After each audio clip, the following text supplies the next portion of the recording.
Bienvenue. Welcome to the press conference following our summit with the African Union.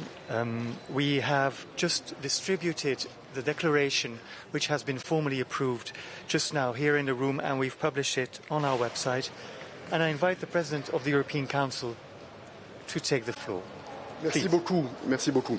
Je voudrais commencer. Thank you very much. Let me begin by thanking all of the participants and all the delegations who have made this summit such an important political event, and one which is very much looking to the future. We prepared this as part of a team with our European friends, our European and African friends, for a number of months now. We have wanted to make this something different, a different type of summit. We felt that we had to prepare the agenda together and to prepare together a method which would enable us to listen to each other, to understand each other better, and to make sure that this work really worked in a new and much more effective way, so that it could really achieve the goals we were aiming for.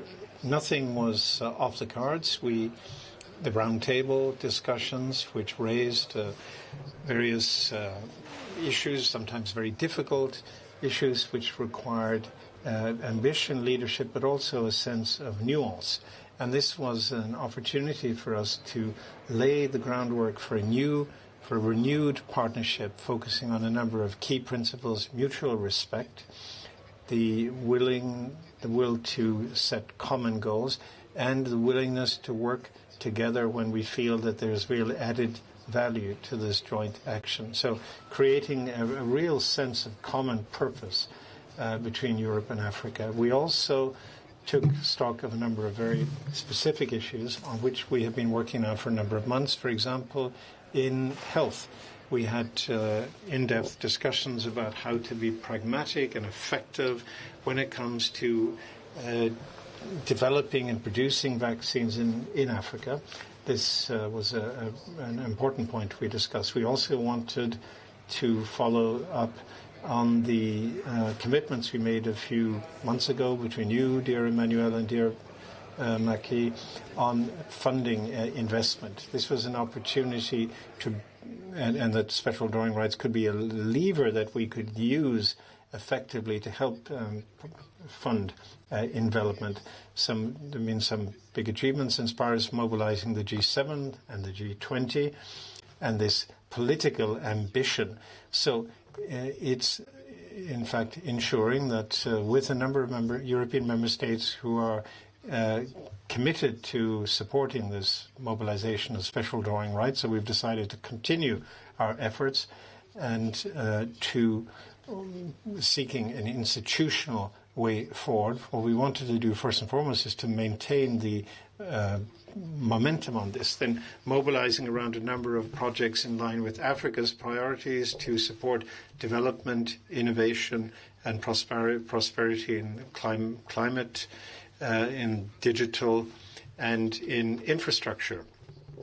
And another key element on which we believe there is a shared determination, we see that in the past there were strong, well-meaning intentions and in a spirit of generosity, but what we achieve in practice doesn't always live up to that. That is why we have decided to put in place a follow-up mechanism, a monitoring mechanism, of course working on the basis of our two commissions, but with the political leadership from the African Union and the European Union, mobilizing also the private sector and civil society, the Africa-Europe Foundation in particular, to ensure that we really can take stock of what is happening, what projects are moving forward well, which ones are becoming practical, tangible realities, already those which need further stimulation. And I would say in the few hours between yesterday and today in Brussels, there is really a new spirit, a new ambitious spirit, which I think will be the key to this new successful relationship between Europe and Africa. Thank you again to all of those who have contributed to making this a real political success, and then to making sure that we will achieve tangible results for the benefit of our populations. Thank you, Mr. President.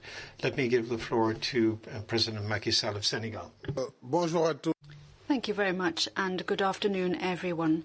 Now, as we come to the end of this EU-AU summit, I would just like to thank our European partners for their warm welcome and for the way in which they've organised our work. As Michel said, this was a new kind of summit because of the preparations, the consultations, which started several months ago with President Macron, the two commissions of the African Union and the European Union, and this enabled us to work on this upstream and identify our common priorities and come up with commitments together. We now have a historic opportunity to look at the basis of a new kind of partnership, a renewed partnership we want to build together. And there are two aspects which I think we need to take into account in order to achieve this. First of all, we have to mobilize the means needed to meet our commitments, in particular on the question of the reallocation of the special drawing rights. A great deal of work was done yesterday and also today with President Macron. We have worked together with all partners in order to put this commitment into practice. Production of vaccines in Africa. This morning, we were witnesses to an exceptional ceremony where the EU said it was prepared to transfer technology for the messenger RNA technology. 5 or 6 African countries were selected as hubs: South Africa, Kenya, Egypt, Tunisia, Senegal, and Nigeria. So initially, they will be benefiting from this technology and training and all the regulatory environment that's needed for this kind of process. The only issue we have to look at is intellectual property rights. And here we have drawn certain conclusions which are encouraging, and we hope that over the next few months, by this spring, we should be able to come up with a dynamic compromise which will drive this topic forward. In particular, we welcome the European Initiative for Financing Infrastructures, Global Gateway. This is 550 billion to be mobilized with the facility, and this will constitute significant progress and build bridges between our two continents. We have to create a new working environment which is better adjusted to the political will we want to see. We need, I think, to give a boost to our dynamics. I was saying yesterday that we needed a new relationship software based on a shared vision of partnership rather than aid. And in this way, we can move towards shared prosperity and growth. Europe and Africa have resources which the other party needs, and it makes sense to pool our resources and our means and to benefit from this mutually. And in that way, our partnership will be a real give and take situation. Once again, it's important to ensure that young people and women remain at the very heart of our agenda. I would like to call on mobilization here to support the Rays of Hope initiative from the International Atomic Agency for combating cancer, in particular cancer in women. You know, in half of African countries, we don't have any radiotherapy facilities. And the idea of this project is to ensure that all countries have radiotherapy to combat cancer. Thank you very much for your attention. Merci, Monsieur le Président. Je passe la parole.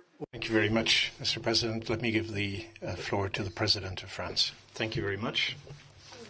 Thank you, Madam President, Presidents, ladies and gentlemen, President Michel, and President Macky Sall has just now said in very clear terms the spirit and the method and the fundamentally new approach that we want to follow in terms of our relations between the European Union and the African Union and our two continents.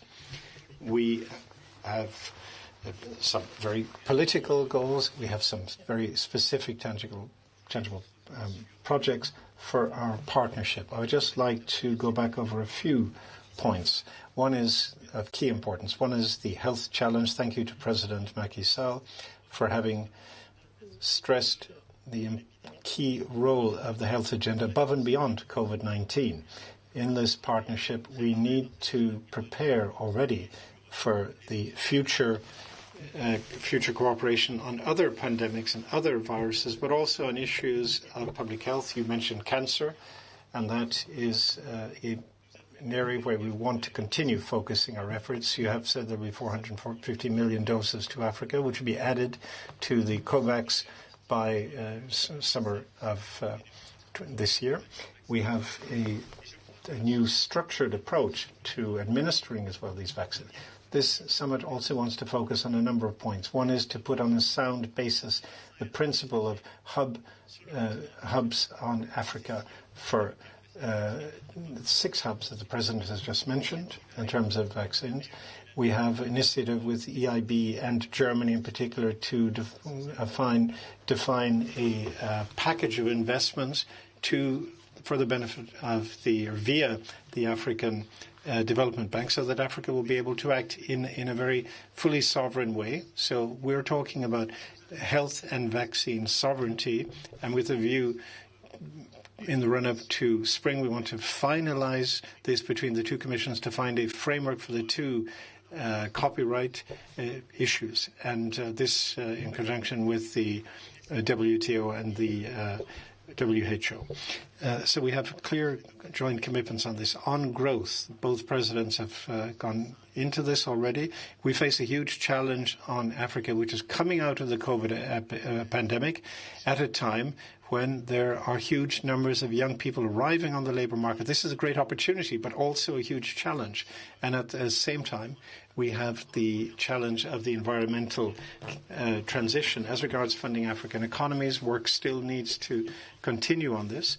In terms of our commitment to reallocate 20% of special drawing rights so that we can achieve this goal of 100 billion for the poorest countries and 100 billion for Africa.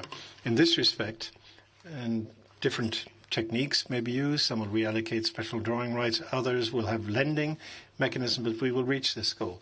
Then we have worked on how to consolidate, how to provide budgetary support for African economies, but also in conjunction with regional banks to create funding mechanisms adapted to each sector.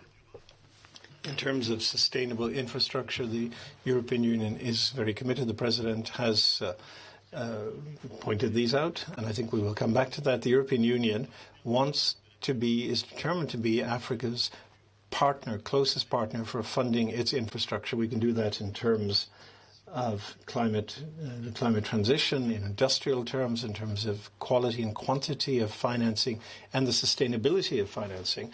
And a number of these projects have been already identified. We have already a list of strategic corridors agreed with the African Union, with a list of projects which will come on top of our declarations today. We've also announced an approach whereby the European Union will be able to accompany Africa in its energy transition along the same lines as we have achieved with South Africa a few months ago, with Senegal, Egypt, Côte d'Ivoire, by the COP27 to be able to put in place a number of other joint models of funding. And in terms of the investment shock for African economies, there are 3 other points I wanted to make. Firstly, we have to accompany Africa in terms of support, in terms of its agricultural model. I'm talking here about the Great Green Wall, which is an African initiative activated since 2021. We've mobilized almost 13 billion dollars of international investment. And these synergies in terms of shared sovereignty between Africa and Europe 1 year ago or so put in place a protein sovereignty strategy, and Africa has done the same now with the Green Wall. We still have a lot of work to do in this respect. Secondly, supporting African entrepreneurship. We did that 2 days ago. And thirdly, in terms of infrastructure and economic development, I would stress the importance of the European constellation put in place by the European Commission 3 days ago, which I supported in Toulouse in the middle of the week, which is a Euro-African constellation. So for the first time, Europe will have a constellation, which we haven't had up to now, but it is especially a north-south one, which will enable us to cover a lower orbit, not just Europe, but also the whole African continent. That will be a huge role in terms of economic development. Then mobility and migration going very quickly. Rwanda, Nigeria, and Benin have made proposals in terms of centres for African training. We have proposed to fund training centres in Africa, which can help train young people for jobs that where there is a clear gap on the market, improving to our cooperation in combating traffickers and illegal paths for migration, and regulating the issue of returns to the countries of origin for all those whose applications have been rejected in Europe. And then the final point, combating terrorism and maintaining peace and stability in Africa. It's not just an issue in the Sahel, as I mentioned yesterday, but also in the Horn of Africa and in Central Africa are also affected. It affects much of the continent.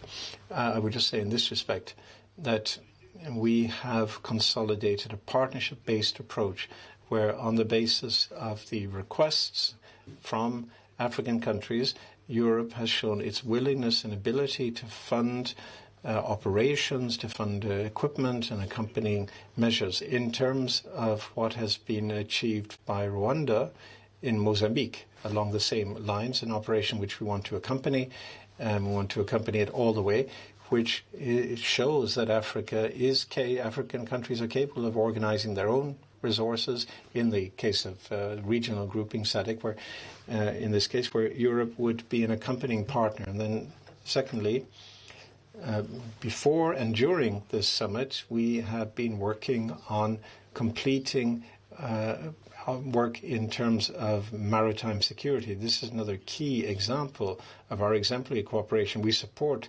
the request from the African countries with respect to the UN to have a new mechanism which could be funded by the UN, which would enable African militaries to stabilize the situation, to combat terrorism, or to engage in peacekeeping. So these are some of the key points I wanted to highlight. I would just like to thank in particular all the delegations, and in particular the presidents who are on either side of me. They've made a huge contribution to this summit. We face a huge challenge, and I think we will meet this challenge because we're fully mobilized. Thank you. So much. We had a summit indeed that was, I would say, packed and productive. It was a very good summit. And we could see that as Africa sets sail on the future, the European Union wants to be Africa's partner of choice. This is basically the summary of this summit. And for this, indeed, we need a stronger partnership between us. So what does it mean concretely? It means remaining an economic partner you can trust. And the European Union is the first trading partner and the first investor in Africa. And therefore, it is no coincidence that the first regional plan under our big investment strategy, Global Gateway, is the Africa-Europe plan with more than 150 billion euros of investment. And indeed, we have together developed very clear objectives. We want to invest in. There is the big topic of the green transition, of course, the renewables. I had several talks with partners who immediately want to engage on the main topic of green hydrogen. There is transport networks. The connectivity within the continent is crucial for the free trade area to function. Digital connections, the satellite idea has been mentioned, but also sustainable agriculture, healthcare, and most importantly, education. Now, what is important is these priorities, we defined them together, and now we want to work together on them. We want to deliver. And the first series of major projects have already been presented today.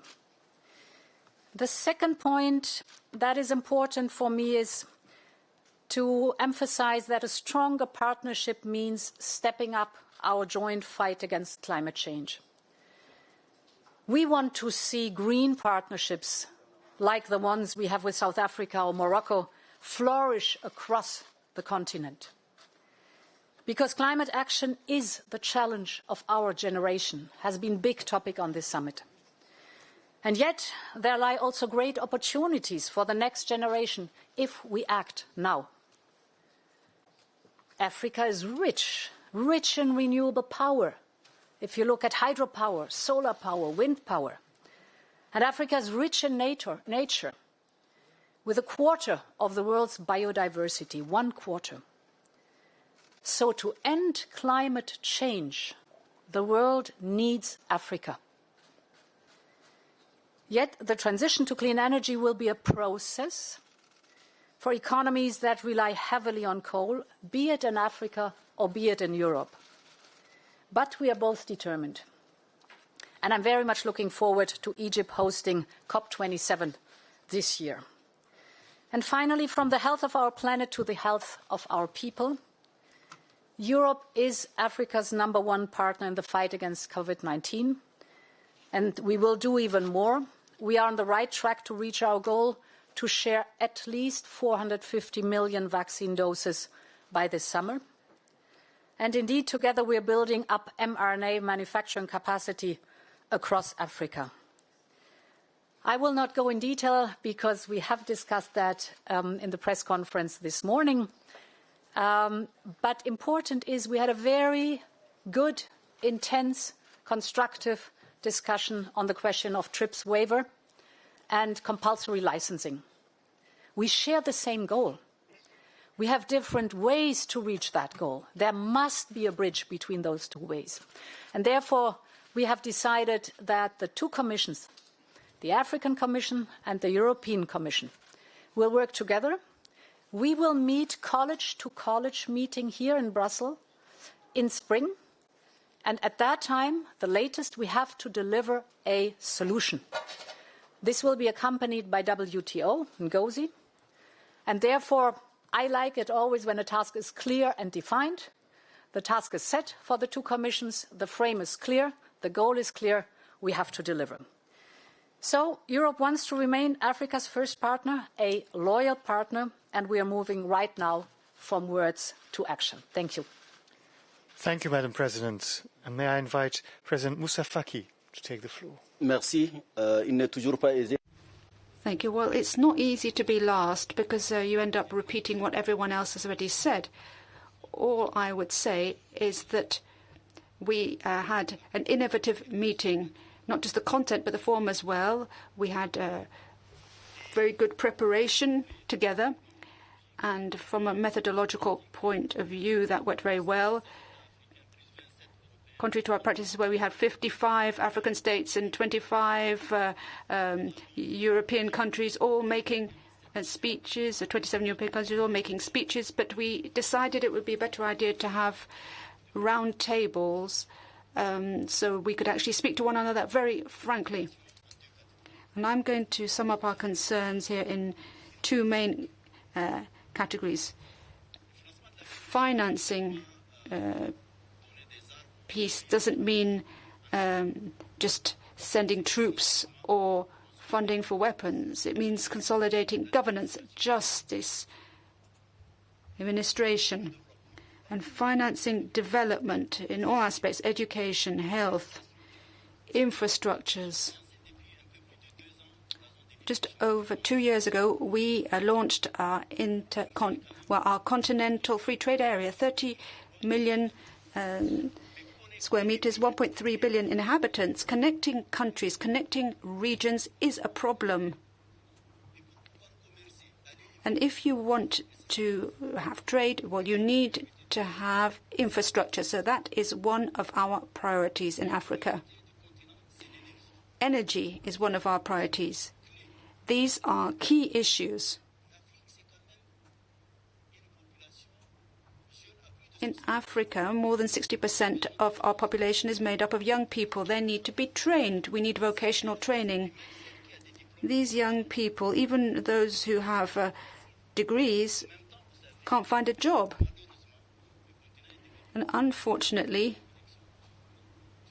we've seen that violent extremism in the Sahel, Mozambique, and terrorism these activities are at the mercy of terrorists.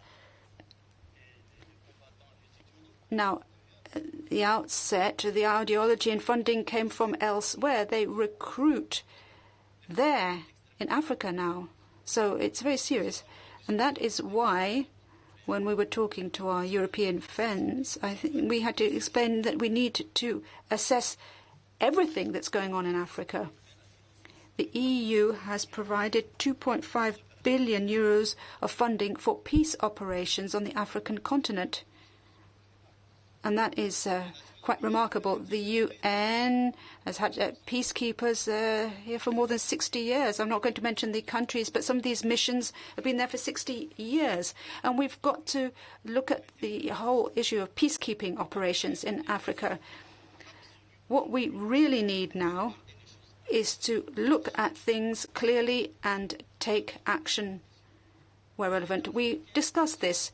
African countries are ready to mobilize people. We've done so. We have a multinational force of the Chad Basin and G5 Sahel, the 5 Sahel states. AMISOM, SADC also provided people for Mozambique. We can do that. We have people. In our African architecture, we can do that. We have people. But I think we have to change the way we look at things. And I think that we are currently looking at this together. And we need to proceed differently from in the past. Our friends and partners can help us strengthen and build capacity of the African forces. I don't think we should have a situation where we have French, German or Danish troops dying in Africa. We need technology, we need expertise, we need equipment, we need financing in order to tackle this terrible threat to our peace and stability. So these are the basic issues we looked at. We do have perhaps some differences of opinion, but I think we said that the two commissions will look at certain issues. The COVID-19 pandemic has really revealed certain weaknesses and fragility we have in our continent. We have 1.3 billion people, and we cannot sit around waiting until we can import vaccines. This is something we looked at. We have an African agency which has just been set up. We have Africa CDC, which works on pandemics. So we do have the instruments, and with the support of our friends, progressively these issues should be managed at a local level. In short, I would say that I've been present at 4 summits, African Union, EU summits, and I think this time is the only summit where we've really had a different kind of discussion, and we've had a frank discussion. Thank you very much, Mr. President. Let us move on to questions. AFP, Laurence Benamour. Laurence, please. Il faut s'approcher. Madame la Présidente, bonjour, Monsieur. Madam President, dear Presidents, I have a question about the situation in Ukraine, since this is very topical. The situation seems very unclear and worrying on the border between Ukraine and Russia. What is your information? Do you have any information about shelling? And if so, do you have plans in terms of sanctions? Mr. President, having met President Putin recently, do you trust him when he talks about withdrawing troops, or do you share the American analysis that there are growing numbers of Russian troops and that an attack or invasion are imminently liable? We've heard mention of a worsening situation in the United States, have also spoken about a very worrying situation. Another piece of information which has just arrived concerning terrorism: Mali has just asked France to withdraw its troops without delay. In other words, to speed up the time frame. Sorry for having put two questions in one. Je vais répondre. Let me answer. The situation in the border area between Russia and Ukraine remains very worrying. We had the initiative from at the initiative of President Michel yesterday. We had a summit meeting where we discussed this matter, and all expressed our clear concern that the sovereignty and territorial integrity should be respected and that dialogue should be continued. In the situation in Donbass over recent hours is very worrying. There have already been a number of victims, apparently, and I would like to think first and foremost of those persons and families who have been affected by this. There have been an increasing number of such incidents.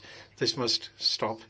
This is not in line with the agreements and the ceasefire which have been followed, which have been respected up to now. Both sides had once again reiterated their support. It is a matter for all our teams in the OSCE to clarify the events of recent hours and days.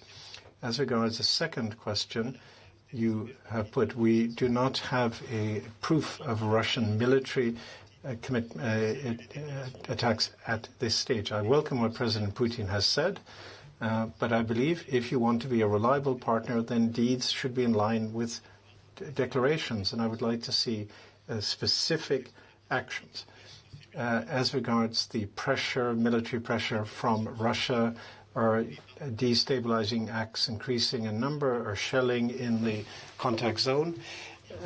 Well, as regards that question, firstly, we call for a ceasefire of such military actions and speedy de-escalation. Secondly, that one resume constructive dialogue, because we continue to believe that dialogue is the way to move this situation forward.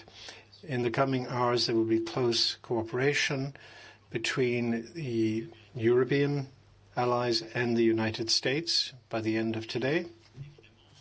And, of course, as the situation develops, we will make the appropriate responses. In my view, we must all keep calm in this situation. We have been very clear about our united approach.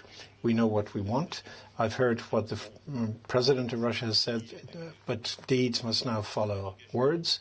We must continue to seek to stabilize and de-escalate the situation in conjunction with Russia. That's essential. You referred to the declaration issued by the Malian authorities. France yesterday, in agreement with its European partners, we decided to restructure our deployment, and this in agreement with our African partners and Mali's neighbors. This decision, which is due to the developing political situation and the sovereign choice by the junta in power in Mali, this will apply in due time and in good order, so that during this period we can ensure the security of the MSFA and the security of all our forces currently deployed in Mali.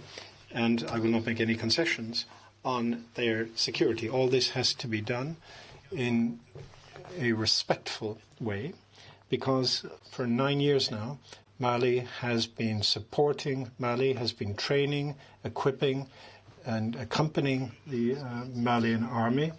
Our deployment will be a few kilometers from the borders in Niger, and we will continue to cooperate in our efforts to fight terrorism. I hope that nobody in the region will forget that the key priority must be fighting terrorism. Thank you, Mr. President. For Vincent Giotta, who is connected virtually. Vincent, Vincent, vous avez la parole. Thank you very much for giving me this opportunity. My question relates to the announcement this morning about the technology transfer hub that will transfer technology to 5 African countries. So the question that I have is the government, the EU Commission noted that they would support this with 40 million euros. And the French government also said that they would have 20 million euros with this. I wanted to find out some details concerning this financing. So how much of it is grants, how much of it is being given from private companies, and over what period of time this financing will be given? Thank you. Madam President. Yes, thank you. It is 40 million, as I said this morning, Commission, France, Germany and Belgium. It is all grants and it is immediately accessible. That was a clear answer. Vince Chadwick, you're next. DevEx, please. Yes, thank you. Vince Chadwick from DevEx. Okay. My question is to Emmanuel Macron. It was excellent to hear you say earlier that if we keep saying things are going well, no one will believe us and we'll look ridiculous.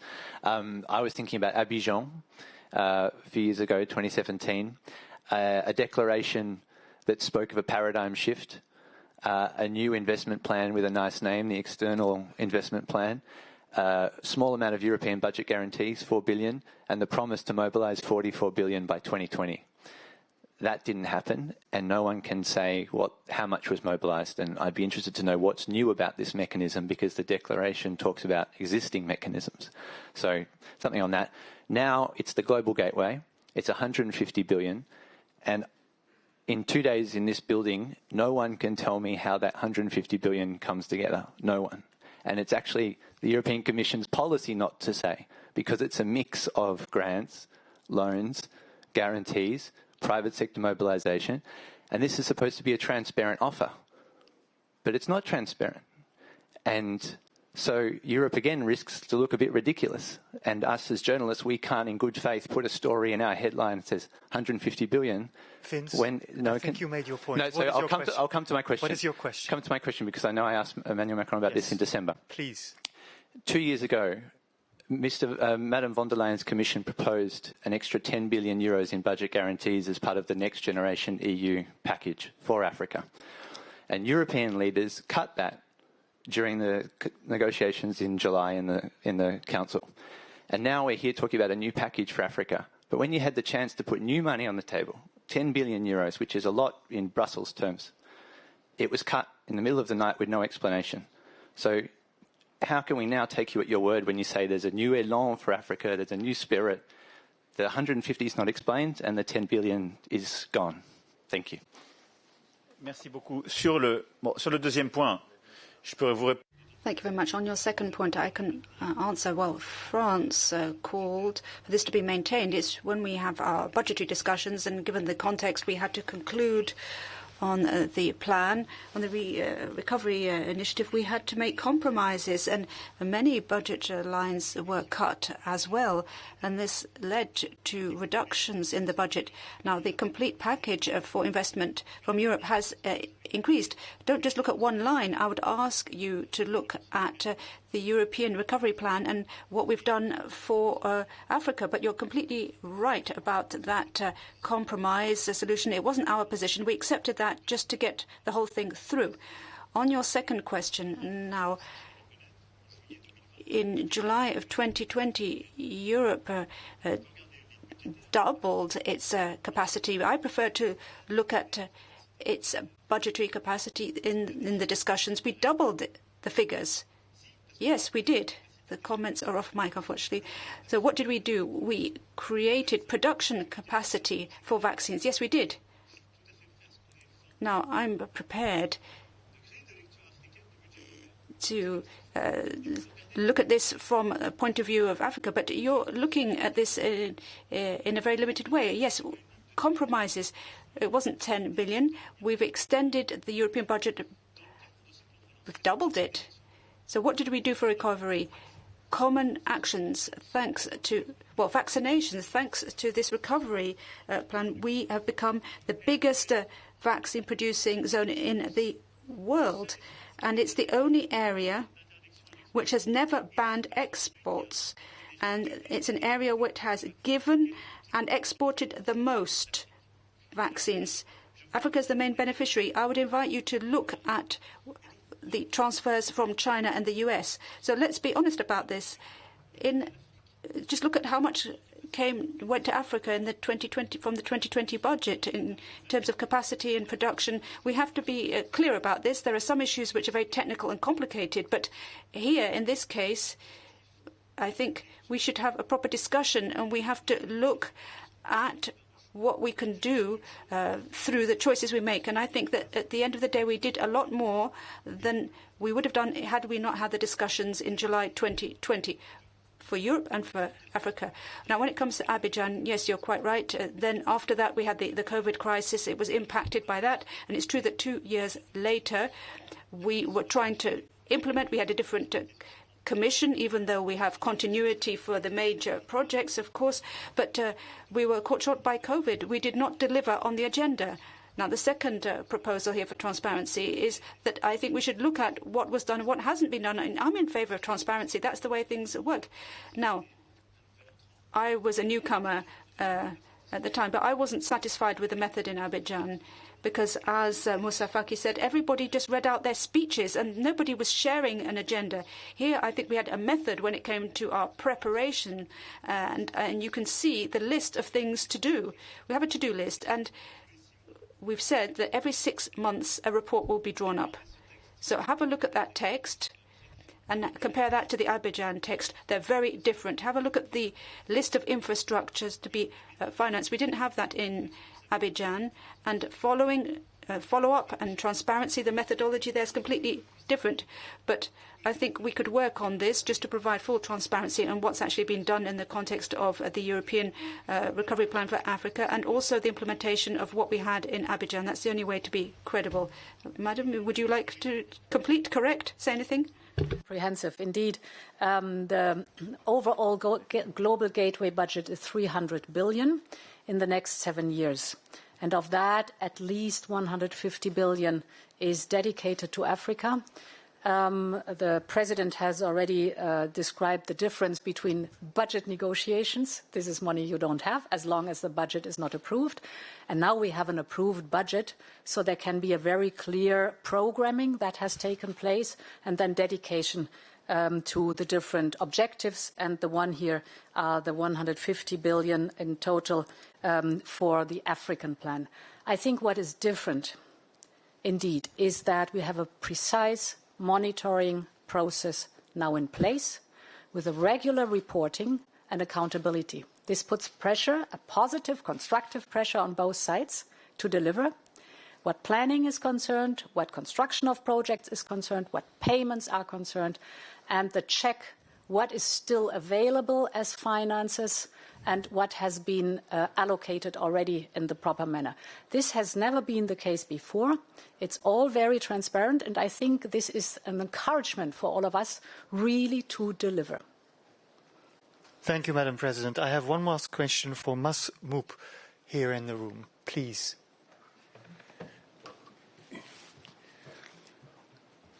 Merci beaucoup, Mas Moop, Senegal. Thank you very much. Merci beaucoup from Senegal. My first question is to the President of Senegal and of the African Union, Mr. Macky Sall. This question may seem slightly out of place, because everyone in Senegal and Western Africa is likely to ask you the same question. This summit has been a success, but there have been Mali, Burkina Faso and Guinea have been absent and have not been invited. And that is not a pleasant sight. So to see these empty places, you are President of the African Union, you're close to these countries. What do you propose to do in as quickly as possible to use your leadership, clear leadership role and the diplomatic services of Senegal to make sure that these countries return to the family of West African nations? That is your role. You should ensure, in as far as possible, that these countries are taken back on board, and that the sanctions, as very strict sanctions, can have their effect. This second question in this summit has clearly been very well prepared. We have seen the impact of the President of the Commission's visit to Senegal, and it was a very strong message. She didn't go just on her own. She came with 5 commissioners, and quite a lot happened. And leaving all nationalism to one side, I would like to talk about the declaration. What do you propose to do in tangible terms to ensure that this very ambitious and generous declaration will be put into effect? We have seen all sorts of grand, impressive declarations, but what about the follow-up? I would like to put that question to Mr. Michel. Thank you very much for putting your questions with great conviction and enthusiasm. As regards the empty chairs at the Brussels summit, well, the chairs were already empty at Addis Ababa at the AU summit because we have our rules. And these rules mean that governance in our countries and access to power be through free, democratic and transparent elections.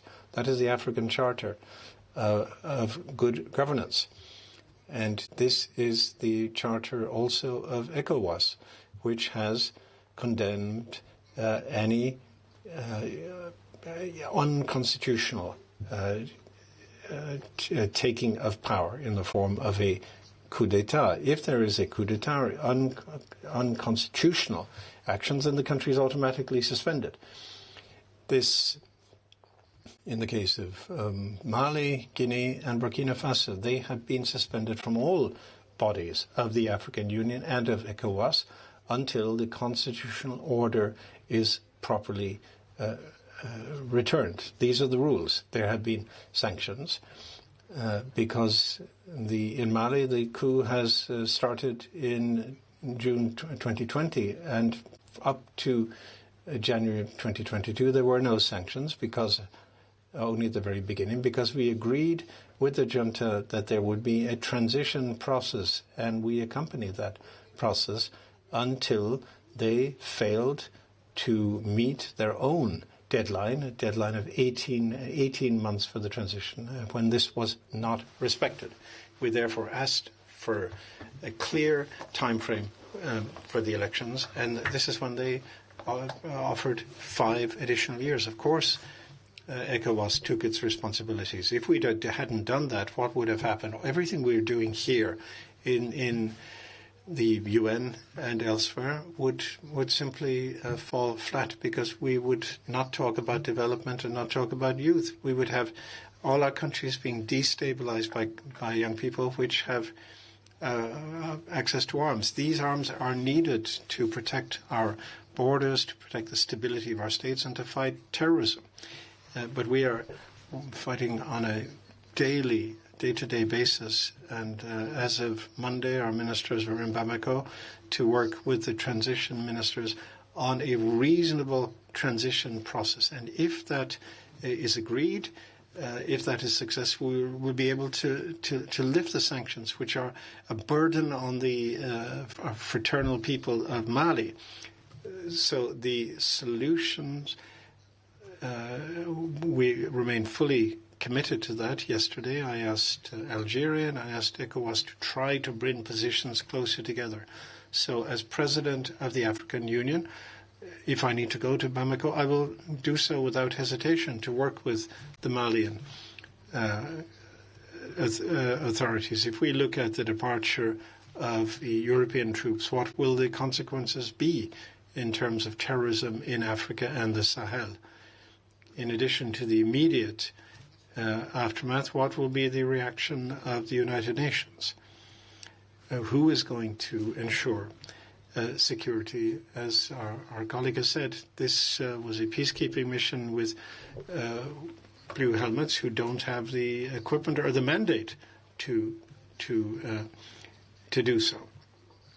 So with the logistical means and with intelligence, how is one going to maintain the UN mission in Mali? And if there are no forces in Mali, how is the Malian army alone going to defend its territory? Whatever its wishes might be. So we have to see clearly what are the implications of the actions undertaken. We want to help our Malian friends, our Guinean friends, because we're going to have to deal with Guinea as well and with Burkina Faso. Mali is about to take the wrong turn, and we have to find a similar approach with Burkina Faso and Guinea. So it is not surprising that these countries are not present in Brussels, but we hope that they will very soon return to the concert of nations.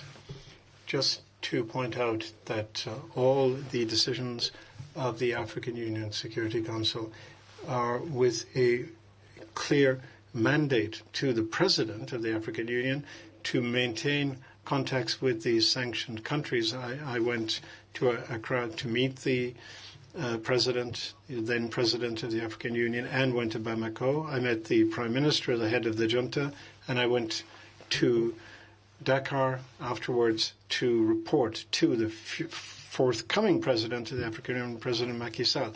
So following this, we have maintained contacts with the Transition Authority on the feasibility of implementing a reasonable time frame. Before that, on the 5th of December, I went to Dakar, after which I went straight on to Conakry to meet the Transition Authority to discuss the conditions under which a time frame could be defined for return to normality. Now, if you say that suspension, that is to say that suspension does not mean an immediate and absolute break in contacts with the authorities, however illegitimate it may be.